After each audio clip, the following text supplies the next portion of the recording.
Bonjour à tous, bienvenue en Bourgogne. Je suis très heureux de vous retrouver en direct depuis le sanctuaire du Sacré-Cœur de Paray-le-Monial, où nous avons choisi cette année de vivre le dimanche des rameaux et de la Passion. C'est un dimanche important, dernier dimanche avant Pâques.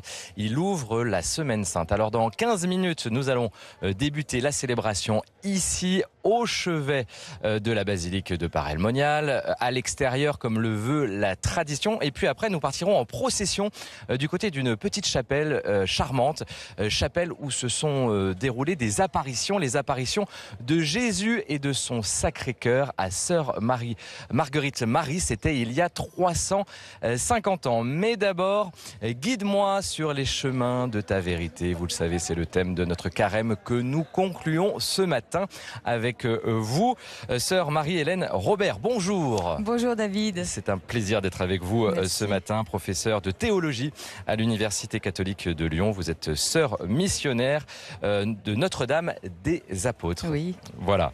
Alors nous allons nous intéresser à la vérité avec vous dans les évangiles aujourd'hui, car tout à l'heure, pendant la célébration, nous allons entendre le long récit de la passion de Jésus, raconté dans l'évangile de Saint Luc. Relaté d'ailleurs dans beaucoup de détails, presque heure par heure, minute après minute, un peu comme une chronique. Est-ce qu'on vous demande souvent si tout est vrai dans ce qu'il y a marqué dans les évangiles ? Oui, c'est une question qui arrive souvent. La première question d'ailleurs, c'est de savoir si vraiment Jésus a existé et si ça s'est vraiment passé. Et alors on a des sources externes qui nous disent que Jésus a existé, comme Tacite, comme Flavius Joseph ou le Talmud de Babylone. Et surtout, on n'a aucun texte qui nous dise que Jésus n'aurait pas existé. Et ça, c'est important. Et en effet, il y avait beaucoup de témoins, donc ça, on est sûr qu'il a existé. Et dans les évangiles, il y a beaucoup de détails sur la vie de Jésus. Alors il y a beaucoup de détails. Est-ce que tout est vrai ? Alors, tout est vrai selon le point de vue qu'on prend justement de la vérité. Ce qui est frappant, c'est qu'on a des éléments communs dans la trame, dans le déroulement, dans les personnages qui sont présents, mais on a également beaucoup d'écarts. On a des personnages qui sont présents ici et pas là. Par exemple, Marie et le disciple bien-aimé qui sont au pied de la croix seulement chez Saint Jean. Ils ne sont pas chez les autres évangélistes. Chez Luc, par exemple, eh bien, on a une reconnaissance de l'innocence de Jésus par plusieurs voies, alors que ça n'arrive jamais chez Marc et chez Matthieu. Il est coupable pour tout le monde. Il faut rappeler qu'il y a 4 évangiles, selon 4 évangélistes. Voilà. Donc Matthieu, Luc, Jean, Matthieu, Marc et Jean. Qu'est-ce que ça change d'avoir plusieurs points de vue ? Qu'est-ce que ça dit de la vérité, justement ? Eh ben, c'est très important parce que, vous voyez, par exemple, au IIe siècle, Tatien avait écrit un Dietasoron... J'y arrive pas. Pour essayer de mettre tous les récits de l'évangile dans un même récit. Et Saint Irénée a tout de suite expliqué que non, ce n'était pas possible, qu'il fallait vraiment garder la pluralité des 4 voix, des 4 regards, pour éviter aussi une vision fondamentaliste de cet événement. Donc il n'y a pas une vérité monolithe en fait. C'est ça. Et en fait, on ne peut pas s'attacher complètement à la lettre, mais la lettre va nous propulser dans un sens spirituel, théologique, varié, parce qu'on ne peut pas non plus enfermer Dieu dans un seul discours, dans des mots. Donc il y a une vérité de fait, mais aussi une vérité spirituelle symbolique. Symbolique, voilà, tout à fait. Et j'ai beaucoup aimé une phrase de Joseph Ratzinger, le futur Benoît XVI, qui disait, en fait, le sens, le fait sans le sens serait aveugle, et le sens sans le fait serait vide. Et on a vraiment besoin... c'est une très bonne définition. C'est très important pour comprendre la vérité de l'Évangile, qui sont dans une logique narrative, en fait, et non pas historiographique. Eh ben, logique narrative, on va l'entendre tout à l'heure dans ce long récit de la Passion, donc selon Saint Luc. Il insiste sur quoi, Saint Luc, très concrètement ? Alors, pour très prendre un concrètement, exemple. Alors, par rapport aux autres synoptiques, aux autres évangiles synoptiques, il insiste sur la réconciliation, sur le pardon, sur la miséricorde. C'est tout à fait frappant. On a un certain nombre de détails, on sera attentif à la lecture tout à l'heure à ces détails. Le premier, c'est que Jésus guérit l'oreille du serviteur du grand prêtre qui a été tranché par un disciple. Et c'est seulement en Jean qu'on aura le nom du disciple et du serviteur. Parce que pour Saint Luc, tout le monde est concerné. On n'a pas besoin de donner son nom. Tout disciple peut être capable de ces actes-là. Et Jésus guérit. C'est dans le seul évangile. Ou bien on a également... Ça c'est symbolique en fait, c'est un message qui est passé. C'est un message qui est passé, voilà. Mais il faut savoir que les évangélistes sont tous pétris de l'écriture. Et alors ils respirent avec l'écriture. Et quand ils racontent l'histoire, ils la racontent aussi avec ces réminiscences de l'écriture pour montrer que Jésus accomplit les Écritures. Et ça, c'est fondamental pour comprendre cette logique narrative. Et Luc, justement, va avoir des détails, un recours à des psaumes qui montrent la confiance, qui montrent le pardon. Pardonne-leur, ils ne savent pas ce qu'ils font, on l'entendra tout à l'heure. C'est tiré d'un psaume et il reprend ce psaume-là en ajoutant la vocation Père.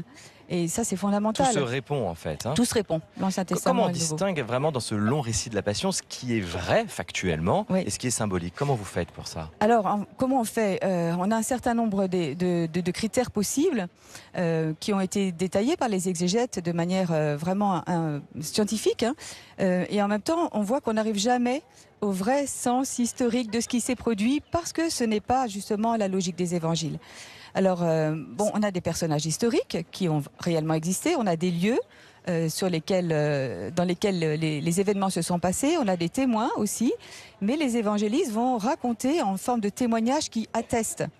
Alors que... les évangiles, ce ne sont pas des livres d'histoire au sens d'historien, en fait. Non, ce ne sont pas des historiens, les évangélistes. Et Braun a eu cette formule que je trouve magnifique. Raymond Braun, il dit mais enfin, nos auteurs ne sont pas des informateurs, ce sont des évangélisateurs. Ouais. Et c'est vrai, ils ont ce message à faire passer. Ils sont témoins, dépositaires de ce trésor. Les apôtres sont en train de mourir, hein, parce que là, nos auteurs écrivent dans les années 70-80.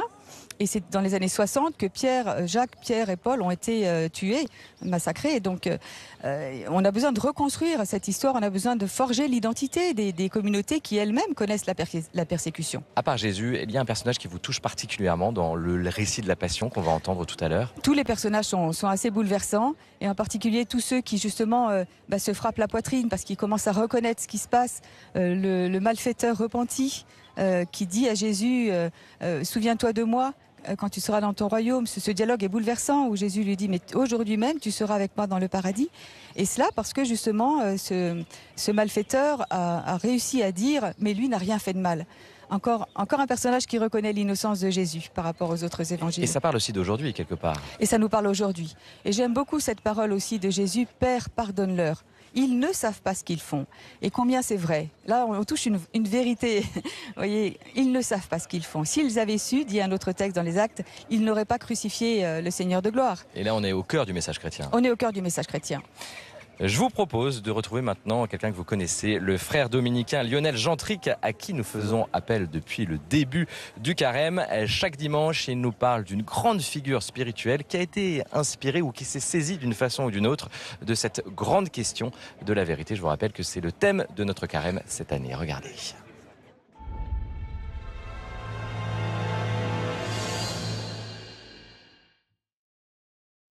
Nous parlons aujourd'hui de la vérité du récit biblique. Et quand je pense vérité du récit biblique, je pense au père Marie-Joseph Lagrange, dominicain de la fin du XIXe siècle, qui va être le premier à appliquer à l'étude de la Bible la méthode historique. Qu'est-ce que c'est? Ça consiste à dire que la parole de Dieu, elle est ancrée dans l'histoire, elle est ancrée dans le temps et la culture des hommes. Mais il y a un geste fondamental à poser pour étudier la Bible ainsi, c'est d'aller sur place. Marie-Joseph Lagrange arrive à Jérusalem en 1890 avec la mission d'y fonder une école biblique, à 500 mètres du Saint-Sépulcre. La ville de Jérusalem est là, à portée de main, mais en fait c'est toute la Terre Sainte qui est là sous ses yeux et qui se donne à lire et à contempler comme un 5e évangile. Alors, cette méthode historique, elle va susciter bien des réserves et des frayeurs à Rome jusqu'au milieu du XXe siècle, en raison des risques de discordance qu'il y a entre l'histoire telle qu'elle se révèle pour les historiens et les archéologues et l'histoire sainte, jusqu'à ce que le pape Pie XII en légitime pleinement la démarche en 1943. Aujourd'hui, l'école fondée par le père Lagrange, c'est l'école biblique et archéologique française de Jérusalem, et nous lui devons en particulier ce qui reste la grande traduction française catholique de la Bible de Jérusalem. Et retour en direct de Paray-le-Monial où je vous rappelle, nous vivons le dimanche des rameaux et de la Passion. La célébration va débuter dans quelques minutes maintenant, comme le veut la tradition, à l'extérieur, au chevet de la basilique de Paray-le-Monial. On vient de voir ces explications de Lionel Gentric. C'est intéressant ce qu'il disait à propos de ce pari de la vérité du pape Pie XII à l'époque, qui se dit, bon bah ok, on peut confronter histoire, fait réel, fait historique, et puis le message chrétien. C'est possible, ça fait bon ménage les deux.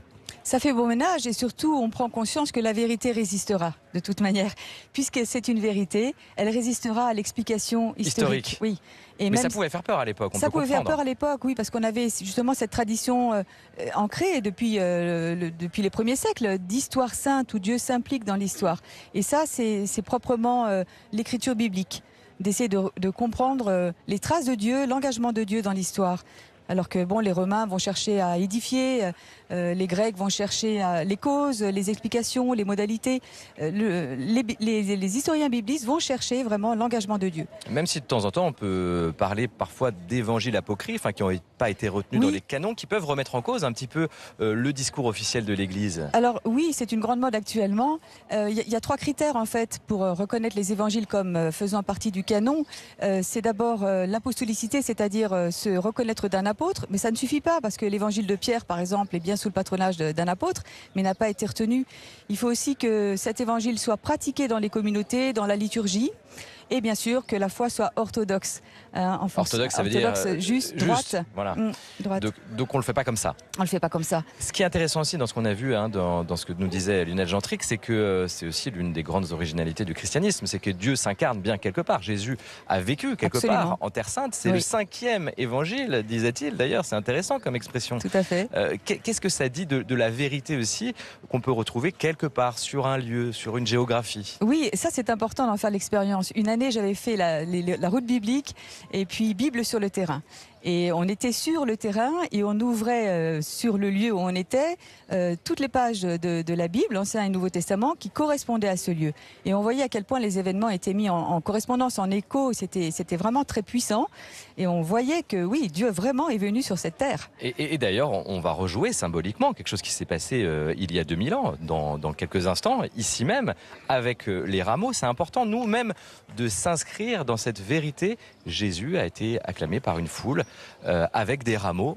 On rejoue la scène. On rejoue la scène et on l'incarne aussi, on la vit dans ses gestes, dans ses pieds. On a les rameaux à la main qui seront bénis et qui béniront tous les lieux où nous poserons ces rameaux. C'est une tradition très ancienne qui n'est pas à négliger parce que vraiment Dieu s'incarne dans notre quotidien, il est présent dans notre quotidien. Il y a un acte de foi quand on lit les évangiles, se dire cette histoire me parle, qu'elle ait existé dans les détails ou non précisément. Oui.